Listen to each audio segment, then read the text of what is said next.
Why has all my St. Augustine grass died? It is frustrating to plant a lawn, only to find the grass brown and dying. This can happen to all grass types, including St. Augustine grass. With some care and attention, you can restore a healthy lawn.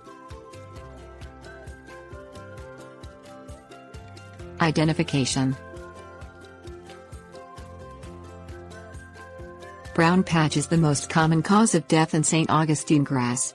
It is a fungal disease that turns the grass brown in the spring or fall. The blades typically have spots that look like cigarette burns.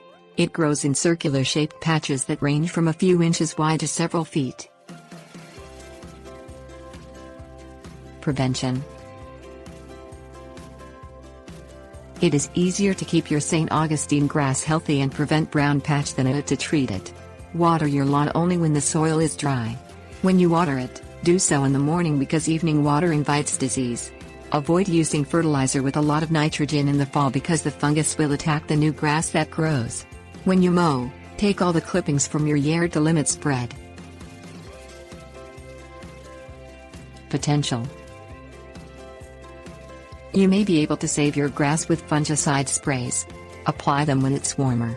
According to Texas A&M University, a good guideline is to use fungicide when the nighttime temperatures are 70 degrees Fahrenheit. If it doesn't work, dig up a dead St. Augustine grass, till the soil and replant seeds.